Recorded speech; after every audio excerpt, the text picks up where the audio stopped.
A Boston police officer lies dead in the snow outside a colleague's home. His girlfriend will stand trial twice. The prosecution claims she killed him in a drunken rage, backing her SUV into his body and leaving him to freeze. But the defense paints a darker picture, a conspiracy reaching deep into law enforcement, a cover-up orchestrated by those sworn to protect, and a woman framed for a murder she didn't commit. Two juries, two verdicts. The same haunting question: what really happened to John O'Keefe on that January night in Canton, Massachusetts? As evidence of police misconduct surfaces, as witnesses recant their stories, as text messages reveal shocking bias, the line between justice and deception blurs. In a courtroom divided by competing theories and a community torn apart by doubt, one trial will end in chaos, another in partial vindication. But will the truth ever truly emerge from the snowdrifts of 34 Fairview Road? Before we dive into this story, tell us where you're watching from and share your thoughts. When the investigators themselves become suspect, can justice ever be blind? The fluorescent lights of Norfolk Superior Court in Dedham, Massachusetts, hummed with an electric tension that June afternoon in 2024. Karen Reid sat motionless at the defense table, her hands folded,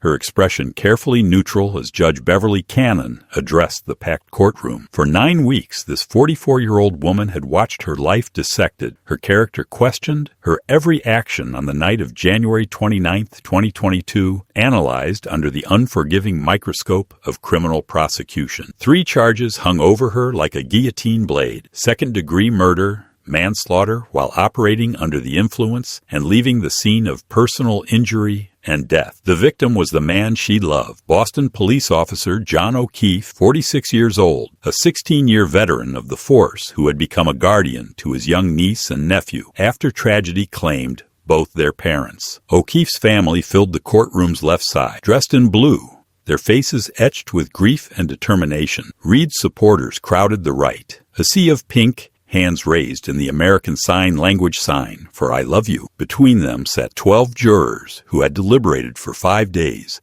their faces revealing nothing. The tension crystallized when Judge Canone spoke the words that sent shockwaves through the community. The jury is starkly divided. I am declaring a mistrial, gasps erupted. Reed's shoulders sagged. O'Keefe's family wept. Outside, media vans lined the street, their satellite dishes pointed skyward, ready to broadcast this stunning development to a nation that had become obsessed with the case. How had it come to this? To understand, we must rewind to day 1, April 2024. The first trial began with all the gravity of a murder proceeding, yet something felt different from the start. The courthouse had become a flashpoint for a cultural battle playing out across suburban Boston. On one side stood law enforcement, the O'Keefe family, and those who believed in the prosecution's straightforward narrative. On the other stood Karen Reid's growing legion of supporters, true crime enthusiasts, conspiracy theorists, and citizens who had lost faith in police credibility. They gathered daily outside the courthouse, some traveling from other states, holding signs that read, "Free Karen Reid" and "Justice for John." Inside, jury selection revealed the difficulty of finding 12 impartial people in a community where everyone had formed opinions. Social media had turned the case into a phenomenon. A blogger named Aidan Kearney, known as Turtle Boy,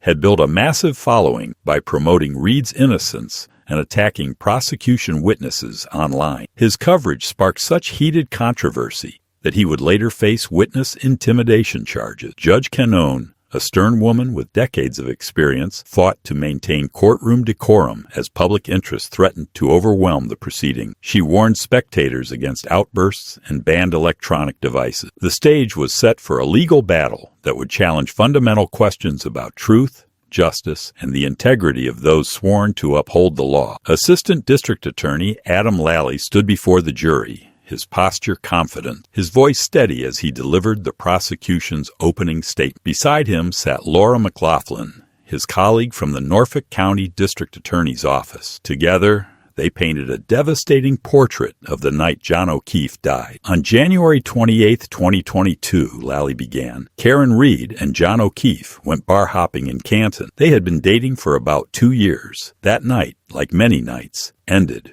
with drinking, heavy drinking. He described how the couple joined friends at the Waterfall Bar and Grill, how tensions in their relationship had been building for months, how a trip to Aruba on New Year's had exposed fractures in their romance. Shortly after midnight on January 29th, Lally continued, they were invited to an after-party at 34 Fairview Road, the home of Boston Police Sergeant Brian Albert, now retired. What happened next, ladies and gentlemen, was a tragedy born of alcohol and rage. According to Lally, Rid drove O'Keefe to the Albert home, but never went inside herself. Instead, in a moment of drunken fury, she reversed her black Lexus SUV, striking O'Keefe with enough force to fracture his skull. Then, consumed by what she had done, she drove away, leaving him to die in a snowstorm. Hours later, when O'Keefe's niece couldn't reach him, Red joined the search that would lead to his frozen body on Albert's front lawn. The evidence will show, Lally said, his eyes sweeping across the jurors, that Karen Reed admitted what she did that night. Her own words will convict her. I hit him, I hit him, I hit him. The courtroom fell silent. David Yannetti rose from the defense table, his Boston accent unmistakable, his manner combative. As Karen Reed's lead attorney, he had built his strategy on a single explosive claim. His client was innocent, and she was being framed by a conspiracy that reached into the highest levels of local law enforcement. Ladies and gentlemen, Yannetti began, the Commonwealth wants you to believe a simple story. A woman, a car, a tragic accident. But the evidence you're about to hear tells a very different tale, one of corruption, cover-up, and a rush to judgment that should terrify every citizen who believes in justice. He described how Reed had dropped O'Keefe at 34 Fairview Road and watched him enter the home where Brian Higgins, a federal agent with the Bureau of Alcohol, Tobacco, Firearms, and Explosives, and others were gathered for a late-night celebration. Inside that house, Yannetti alleged, O'Keefe got into a confrontation. Perhaps it involved Higgins, who had exchanged flirty text messages with Reed, creating tension. Perhaps it involved others. The details were murky, but the result was clear. O'Keefe was bitten by Albert's German Shepherd, and dragged outside to die. Then came the cover-up. To protect their own, law enforcement officers fabricated evidence, manipulated witnesses, and targeted Reed. The most damning piece of evidence, Yannetti said, his voice rising, is a Google search performed on the phone of Jennifer McCabe, Brian Albert's sister-in-law, at 2:27 a.m., hours before John O'Keefe's body was discovered. She searched hose long to die in cold. Think about that. Someone searched how long it takes to die in freezing temperatures, 4 hours, before anyone officially knew John was missing. The jurors leaned forward, engaged. Yannetti had planted seeds of doubt. The prosecution called its first witnesses, paramedics and Canton police officers who had responded to 34 Fairview Road on the morning of January 29. Their testimonies created a timeline, but more importantly, they introduced statements that would become central to the case. Paramedic Katie McLaughlin described arriving at the scene around 6:10 a.m. to find O'Keefe's body partially covered in snow. There was a woman, Karen Reed, who was hysterical, McLaughlin testified. She kept saying, I hit him.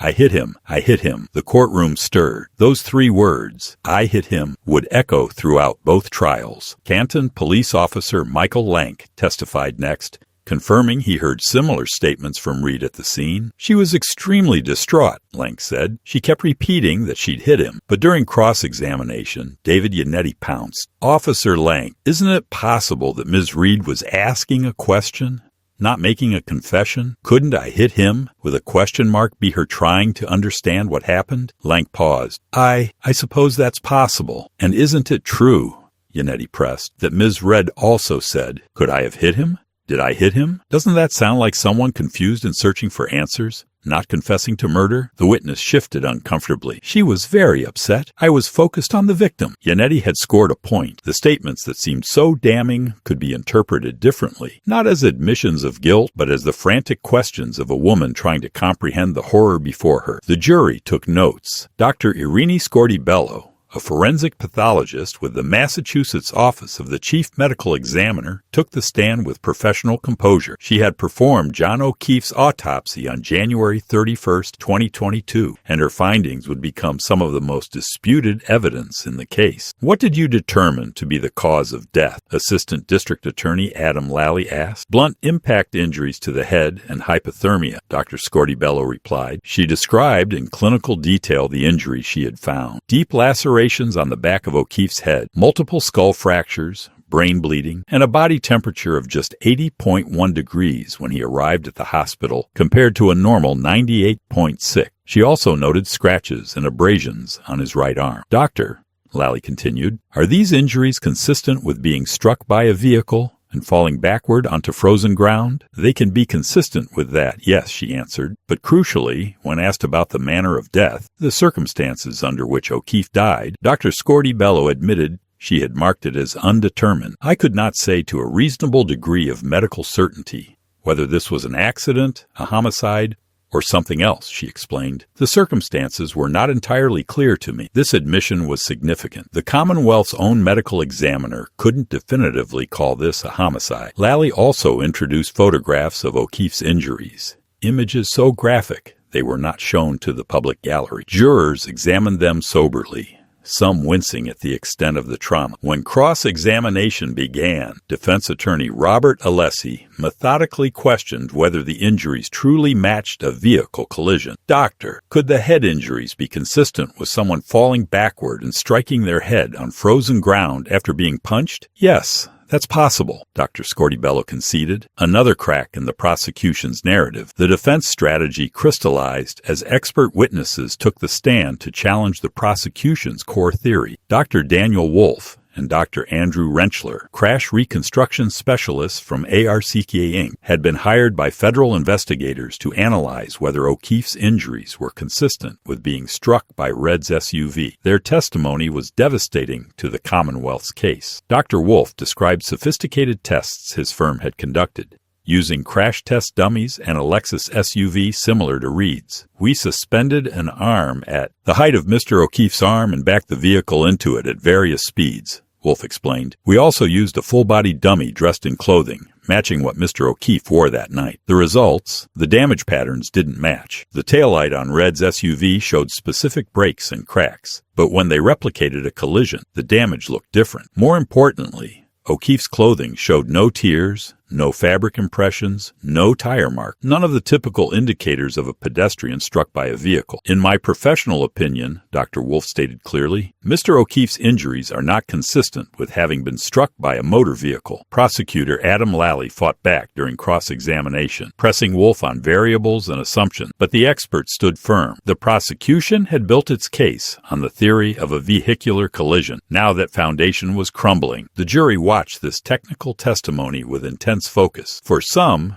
reasonable doubt was taking root. The case wasn't as simple as the prosecution had promised. Science itself seemed to contradict the state's narrative. Of all the prosecution's witnesses, none seemed more damaging initially than Officer Kelly Deaver. In early testimony, she claimed to have seen Karen Reed's black Lexus SUV in a Canton Police Department garage, carefully noting damage to the vehicle. Her observations appeared to corroborate the prosecution's timeline and theory. But under withering cross-examination by David Yannetti, Deaver's testimony unraveled spectacularly. Yannetti confronted her with inconsistencies between her trial testimony and earlier statements. "Officer Deaver, you initially said you saw the SUV in the garage on one date, then changed it to another. Which was it?" Deaver faltered. I may have been mistaken about the specific date." "Mistaken?" Yannetti's voice carried disbelief. "Or did you fabricate this testimony to help the prosecution?" "No, Let me ask you directly, Officer Deaver. Did you actually see Karen Reed's vehicle in that garage, or did you create this memory after the fact?" The courtroom held its collective breath. Deaver's face reddened. "I believed I saw it, but my memory may have been distorted." The retraction was stunning. A key prosecution witness was admitting her testimony might be unreliable. Yannetti pressed his advantage, suggesting that pressure from fellow officers might have influenced her memory of events. Judge Canone eventually intervened, but the damage was done. Later, in a formal statement, Officer Deaver would admit to having a distorted memory and retract portions of her testimony. For the defense, It was a crucial victory. If one prosecution witness's memory was unreliable, or worse, deliberately false, how could the jury trust any of them? The specter of police misconduct, which the defense had alleged from the start, suddenly seemed less like conspiracy theory and more like documented fact. As the first trial approached its conclusion, tensions reached a breaking point over the admissibility of expert witness testimony. The defense had presented multiple experts who contradicted the prosecution's narrative, but the Commonwealth challenged their methodology and credential. In heated sidebars and evening sessions, Judge Beverly Cannon wrestled with complex questions about scientific evidence and expert qualification. The prosecution argued that some defense experts had overstepped their areas of expertise or relied on flawed assumptions. The defense countered that the state was trying to suppress evidence that revealed the truth. Meanwhile, Michael Proctor, the Massachusetts state police trooper who had led the investigation into O'Keefe's death, became a source of intense controversy. During discovery, the defense had obtained text messages Proctor sent about Karen Reed. The content was shocking. In one message, Proctor wrote that he hoped Red would kill herself. In another, he called her a whack job tea. Additional texts revealed crude comments about Red's appearance and finances. When forced to read these messages aloud in court, Proctor's face flushed with embarrassment. These texts were regrettable, he admitted quietly. They do not reflect the professionalism I should have maintained. Regrettable? The defense seized on this admission to argue the entire investigation was poisoned by bias. How could a lead investigator who harbored such hatred for the defendant conduct a fair investigation? After 5 days of deliberation, the jury sent a note to Judge Cannon. They were hopelessly deadlocked. Some jurors believed Reed was guilty. Others were convinced of her innocence. The evidence had divided them irreconcilably. On June 27, 2024, Judge Cannon declared a mistrial. Karen Reed would face trial again. As spectators filed out, the question lingered. Could justice ever be found in a case so tainted by doubt? April 1st, 2025. Nearly 10 months after the mistrial, jury selection began for Karen Reed's second trial. The courthouse atmosphere was even more charged than before. In the intervening months, the case had only grown in prominence. Documentaries had aired, podcasts had dissected every piece of evidence, social media armies had mobilized. Norfolk District Attorney Michael Morrissey had made a controversial decision. He appointed Hank Brennan as special prosecutor. Brennan was no ordinary attorney. He had built his reputation defending James Whitey Bulger, Boston's most notorious mob boss during Bulger's federal racketeering trial. Hiring a defense attorney famous for representing criminals to now prosecute Karen Reed raised eyebrow. Was this a power play? A recognition that the first prosecution had failed? Brennan was methodical, experienced, and aggressive. He promised to present a stronger case with refined evidence and more persuasive arguments. The defense team also evolved. While David Yannetti remained, Karen Reed added Robert Alessi, a skilled New York defense attorney, to work alongside Alan Jackson and Elizabeth Little. The stakes were now clear to everyone. This second trial would determine whether Karen Reed spent the rest of her life in prison or walked free. Outside the courthouse, the crowds were larger than ever. Red supporters wore pink, carrying signs and chanting. They had become a movement, convinced that their champion was the victim of a corrupt system. O'Keefe's family, dressed in blue, entered through a separate entrance, avoiding the protesters. The cultural divide around the case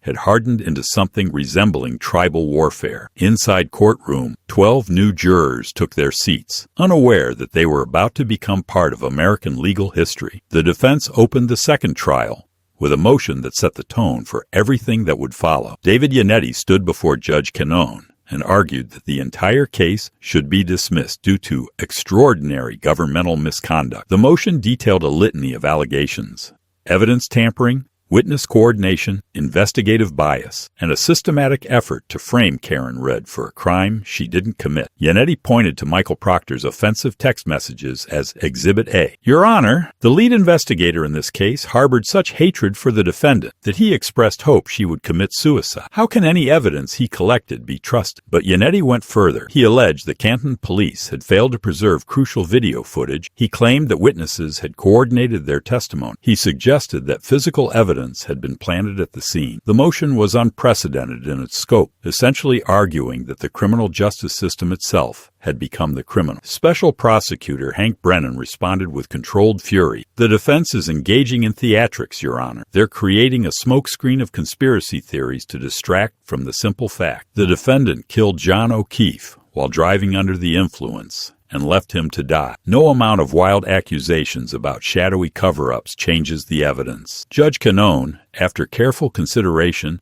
denied the motion to dismiss. The trial would proceed, but the defense had achieved its goal, planting in the jury's mind from day one that this wasn't just a murder trial. It was a trial of the system itself. Every prosecution witness would now testify under the shadow of misconduct allegation. Every piece of evidence would be questioned as potentially tainted. The battle lines were drawn. As the trial moved into witness testimony, both sides knew this second chance would be their last. No more mistrial, no more delays. This time, there would be a verdict. Jennifer McCabe took the stand, and the courtroom's energy shifted palpably. As Brian Albert's sister-in-law and a central figure the night O'Keefe died, her testimony was crucial. But the defense had spent months preparing to destroy her credibility, and the weapon they would use was her own cell phone. McCabe testified about the night of January 28th, describing the gathering at the Waterfall Bar and the decision to continue partying at her brother-in-law's home on Fairview Road. She claimed she saw Karen Reed's SUV pull up outside the house multiple times, but never saw O'Keefe enter. "I kept looking outside, expecting them to come in," McCabe said. "I even texted John asking if he was there." She described the frantic search hours later, the discovery of O'Keefe's body, and Reed's hysteria. She was screaming, "I hit him! I hit him!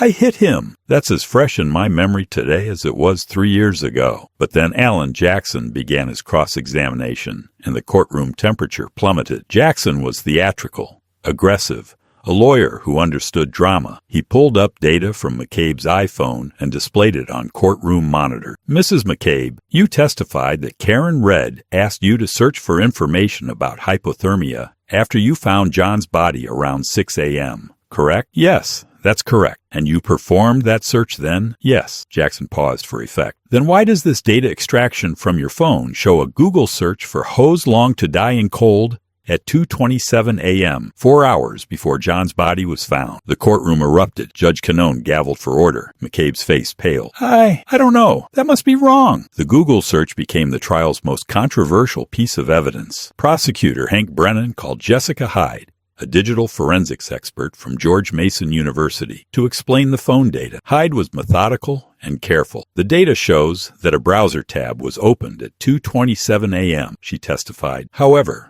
this doesn't necessarily mean the search was conducted then. The user could have opened the tab, left it inactive, and then used it hours later to perform the search." She explained technical details about how iPhones cache data, how tabs remain in memory, how timestamps can be misleading. According to Hyde, McCabe likely opened a browser tab at 2:27 a.m. for some other purpose, then later, around 6 a.m., used that same tab to search for hypothermia information at Reed's urging. The prosecution's explanation was plausible, but it required jurors to understand complex digital forensics. The defense countered with their own expert, Richard Green, who insisted the data clearly showed the search occurred at 2:27 a.m. "This search happened hours before anyone knew Mr. O'Keefe was missing," Green testified. "The only way Jennifer McCabe could have been searching for how long it takes to die in cold is if she already knew John O'Keefe was dying outside in the snow." The implication was devastating. McCabe wasn't just a witness.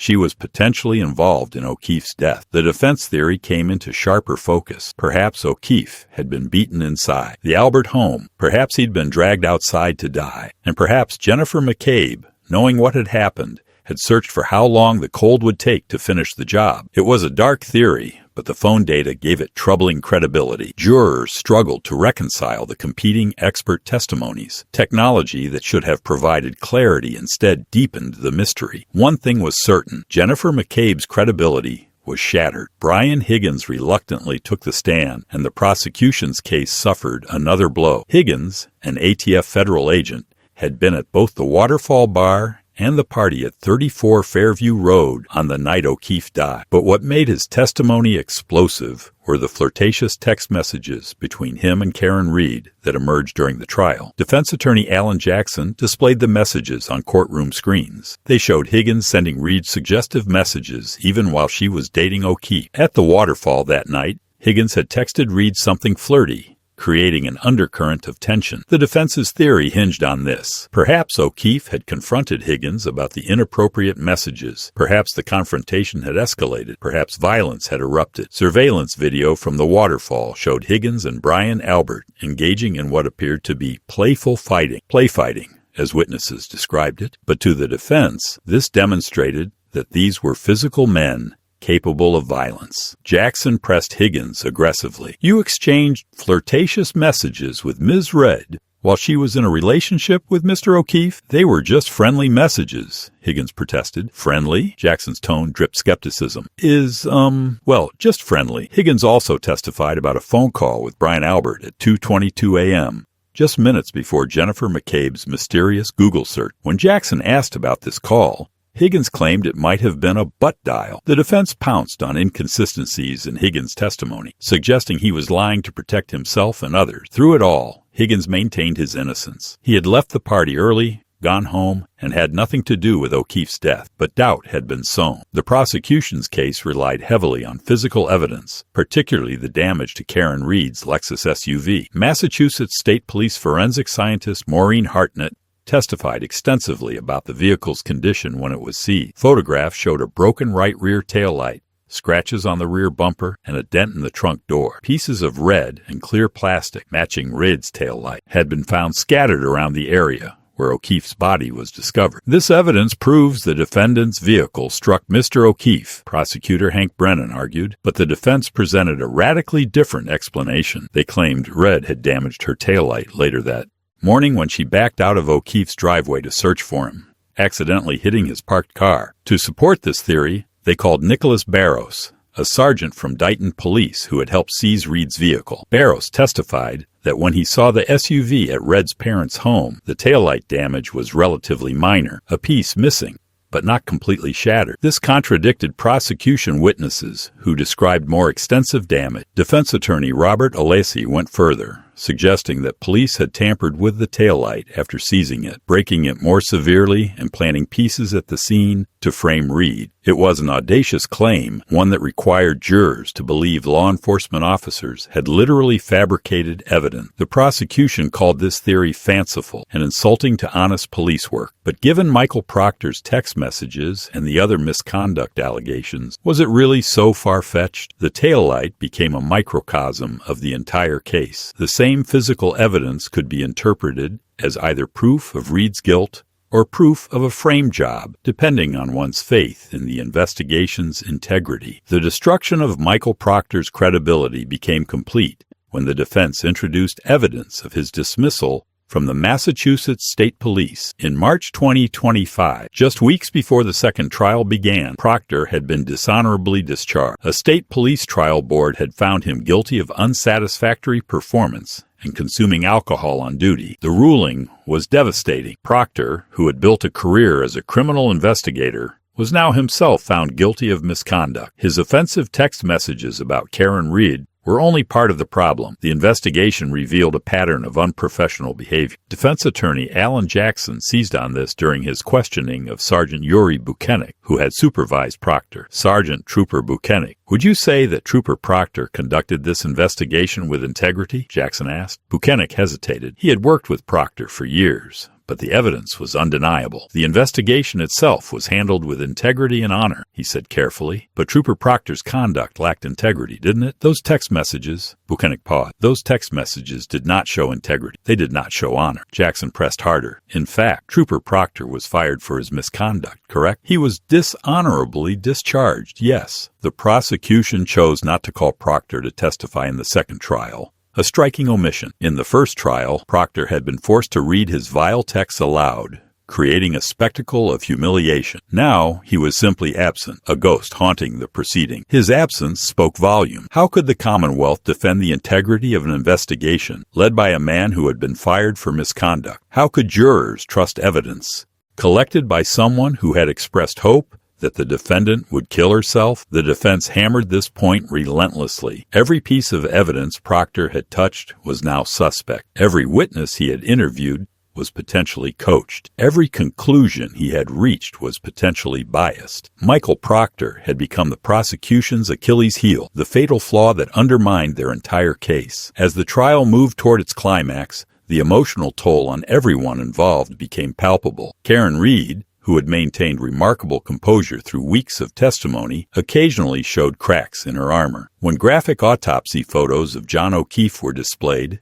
she wept quietly, her attorneys placing supportive hands on her shoulders. O'Keefe's family sat stoically through the proceedings, their grief a constant presence in the courtroom. His mother, Peggy O'Keefe, attended every day, her face a mask of sorrow. When testimony touched on John's role as a guardian to his niece and nephew, children who had lost both parents and then their beloved uncle, jurors visibly struggled with emotion. The societal divisions around the case intensified. Outside the courthouse, Reed's pink-clad supporters grew larger and more vocal. They held vigils, distributed flyers, and confronted anyone they perceived as hostile to their cause. Some O'Keefe family members reported being harassed online, receiving death threats, facing accusations that they were part of a cover-up. The trial had metastasized beyond a legal proceeding into a cultural flashpoint. It represented larger questions Americans were grappling with. Could police be trusted? Was the justice system fair? When did skepticism of authority become conspiracy theory? The media coverage reached fever pitch. Court TV broadcast every moment. True crime podcasters analyzed each day's testimony. Social media users scrutinized witnesses' facial expressions, searching for signs of deception. The case had become a Rorschach test. People saw in it confirmation of their existing beliefs about power, corruption, and justice. Judge Cannon struggled to maintain order as tensions threatened to boil over. The closing arguments would soon begin, and with them, the final battle for the jury's verdict. Alan Jackson rose to deliver the defense's closing argument with the controlled fury of a man who believed his client was the victim of monstrous injustice. For hours, he methodically dismantled the prosecution's case, his voice alternating between quiet intensity and righteous anger. Ladies and gentlemen, he began, you have heard the Commonwealth tell you a story, a simple story, a drunk woman, a tragic accident, a cover-up of shame. But simple stories can be lies. And in this case, the simple story is the biggest lie of all. Jackson walked the jury through the evidence piece by piece. The medical examiner who couldn't determine the manner of death, the crash reconstruction experts who said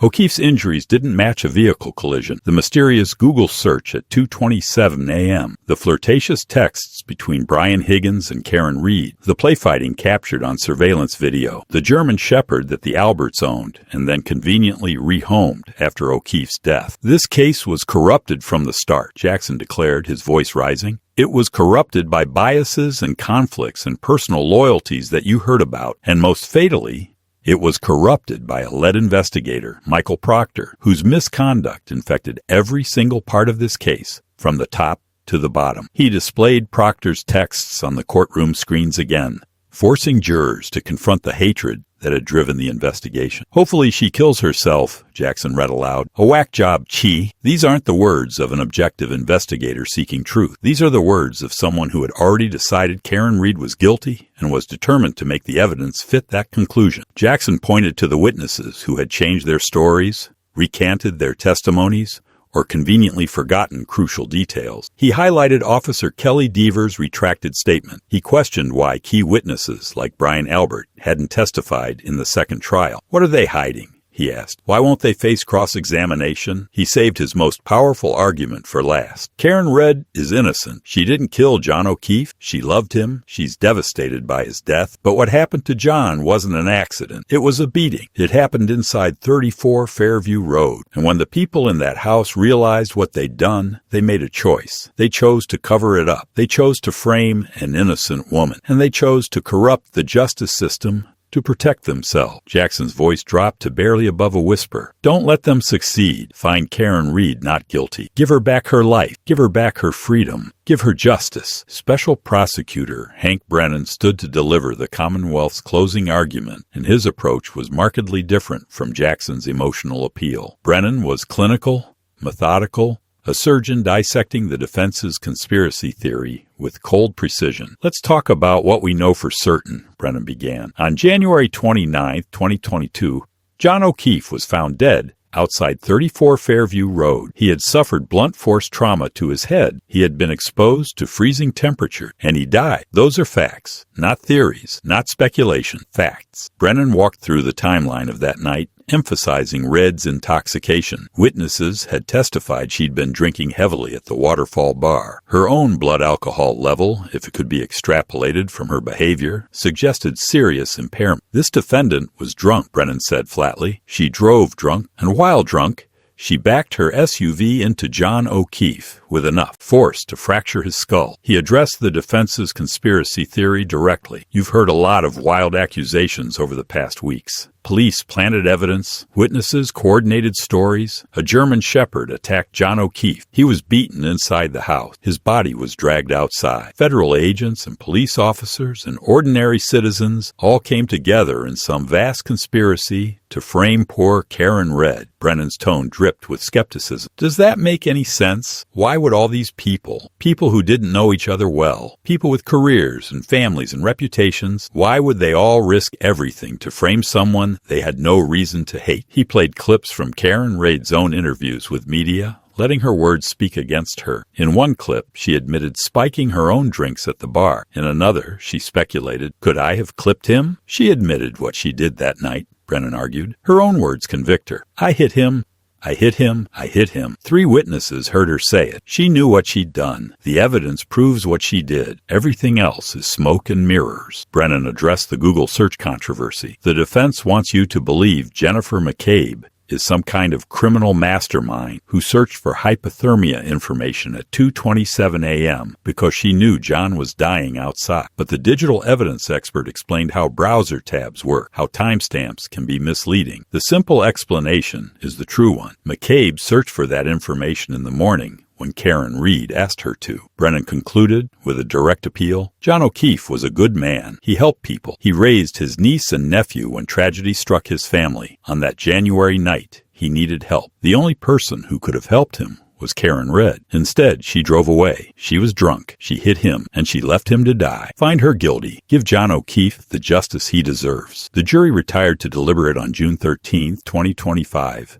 And the waiting began. For 4 days, 12 ordinary citizens grappled with extraordinary questions. They requested transcripts of specific testimony. They asked to see exhibits again, the taillight pieces, the phone data, the autopsy photo. They sent notes to Judge Canone asking for clarification on legal definitions. What exactly constituted second-degree murder? What was the difference between manslaughter and leaving the scene? Outside the deliberation room, the courthouse became a pressure cooker. Reed's supporters maintained their vigil, their numbers swelling as verdict rumors circulated on social media. Prayer circles formed. People who had followed the case for years stood in clusters, debating the evidence, predicting outcome. Television trucks lined the streets, their reporters doing stand-ups every hour, updating audiences on the non-updates. Inside, Karen Reed tried to maintain normalcy. She met with her attorneys daily, reviewing possible scenarios. What if the jury convicted on all counts? What if they acquitted? What if they deadlocked again? Each possibility carried life-altering consequences. O'Keefe's family waited in a separate room, supported by victim advocates from the district attorney's office. They had traveled this painful road before during the first trial, only to face the devastation of a mistrial. Could they endure another deadlock? Could they survive another round of hearings and arguments and delays? The jury deliberated for approximately 21 hours over 4 days. On June 18, 2025, they sent word to Judge Canone. They had reached a verdict. The courthouse erupted into controlled chaos. Reporters scrambled to their positions. Spectators rushed to claim seats. Security personnel braced for potential outbursts. Karen Reed entered the courtroom flanked by her attorneys, her face pale but composed. Across the aisle, the O'Keefe family gathered, holding hands, preparing for whatever came next. Judge Beverly Cannon entered the courtroom and called for order. The bailiff instructed everyone to rise as the jury filed in. 12 faces, carefully neutral, revealing nothing. They took their seats. The foreperson stood, verdict form in hand. Madame Foreperson, Judge Canone intoned, has the jury reached a verdict? We have, Your Honor, on the charge of second-degree murder in the death of John O'Keefe. How do you find? A pause that felt eternal. Not guilty. Gas erupted. Karen Reed's hand flew to her mouth. Her attorneys grabbed her shoulder. Outside, a roar went up from her supporters, a sound so loud it penetrated the courthouse walls and echoed through the courtroom. Judge Canone gavelled for silence. On the charge of manslaughter while operating under the influence, how do you find? Not guilty. More gasps. O'Keefe's family members began to weep. Red herself was crying now, tears streaming down her face. On the charge of leaving the scene of personal injury and death, how do you find? Not guilty. The courtroom dissolved into chaos. Cheers from Red supporters overwhelmed Judge Canone's attempts to maintain order. But there was one more charge. On the charge of operating a vehicle under the influence of alcohol, how do you find? Guilty. The cheering subsided slightly. Karen Red had been acquitted of causing John O'Keefe's death, but convicted of drunk driving. It was a split verdict. A compromise that suggested the jury believed she had been intoxicated that night, but hadn't killed O'Keefe. Judge Canone polled each juror individually, confirming their votes. Then she thanked them for their service and dismissed them. As the jurors filed out, Karen Reed embraced her attorneys. Alan Jackson, David Yannetti, Robert Alessi, and Elizabeth Little had fought for years to reach this moment. Outside, the celebration had already begun. The scenes outside Norfolk Superior Court were remarkable. Hundreds, awesome. Karen Red supporters, clad in their signature pink, erupted in celebration. They chanted, "Free Karen Reed." They made the American Sign Language "I love you" sign that had become their symbol. They hugged strangers, cried tears of joy, and proclaimed that justice had finally been served. Inside, the contrast was stark. O'Keefe's family left through a back exit, shielding themselves from the cameras and the celebrating crowds. Later, they would release a statement. "We are devastated by today's verdict. John O'Keefe was a good man, a dedicated police officer, a loving guardian to his niece and nephew. We believe Karen Reed was responsible for his death, and we will continue to seek justice through every legal means available to us." The family's pain was palpable. For them, the acquittal wasn't justice. It was a failure of the system, a betrayal of John's memory. Several witnesses who had testified for the prosecution, including Jennifer McCabe, Brian Albert, and Brian Higgins, released a joint statement. While we may have more to say in the future, today we mourn with John's family and lament the cruel reality that this prosecution was infected by lies and conspiracy theories spread by Karen Red, her defense team, and their supporters. Karen Red herself addressed the media outside the courthouse, her voice shaking with emotion. "I just want to say two things. Number one is, I could not be standing here without these amazing supporters who have supported me and my team financially, and more importantly, emotionally, for almost 4 years. And the second thing I want to say is no one has fought harder for justice for John O'Keefe than I have." It was a carefully worded statement proclaiming her innocence while expressing continued commitment to finding the truth about O'Keefe's death. Sentencing for the drunk driving conviction came swiftly. As a first-time OUI offender, Karen Reed faced a standard range of penalties. Judge Canone, in a brief hearing, imposed 1 year of probation, no jail time, no significant fines beyond court costs. The prosecution, represented by Hank Brennan, endorsed this lenient sentence, a striking concession given that they had just spent years trying to prove Reed had committed murder. The sentence underscored the verdict's essential message. Reed had been intoxicated that night, but she hadn't killed anyone. The jury had split the difference, convicting her of the lesser charge while rejecting the Commonwealth's theory of vehicular homicide. Reed's attorneys filed immediate motions to appeal even the OUI conviction, arguing that the entire prosecution had been tainted by misconduct and that no conviction should stand. But for now, Reed walked out of court a free woman. The probation would be a minor inconvenience in a life that had been consumed by criminal proceedings for more than 3 years. She could return to her family,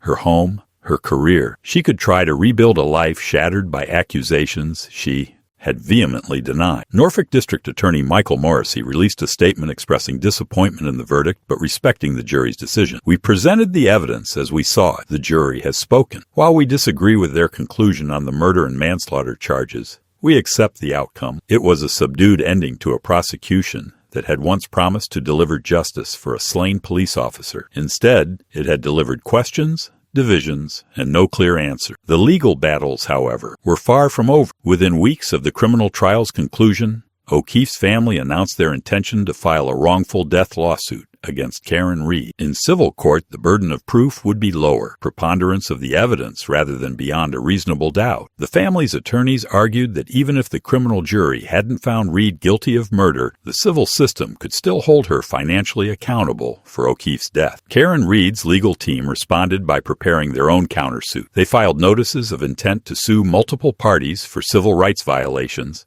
malicious prosecution, and defamation. The defendants would include the town of Canton, the Massachusetts State Police, individual investigators including the disgraced Michael Proctor, and potentially some of the witnesses who had testified against Red. The counterclaim alleged that Red had been the victim of a coordinated conspiracy to frame her for murder, resulting in years of legal expenses, reputational damage, and emotional trauma. Legal experts predicted these civil cases could drag on for years, relitigating all the same evidence and arguments that had consumed 2 criminal trials. The prospect was exhausting for everyone involved. Some observers questioned whether the O'Keefe family would truly benefit from prolonged litigation that would keep them locked in legal combat with Reed. Others argued they deserved every opportunity to pursue accountability through whatever legal means available. Reed supporters, meanwhile, called for investigations into the Canton Police Department and the Massachusetts State Police. They demanded accountability for the officers who had allegedly fabricated evidence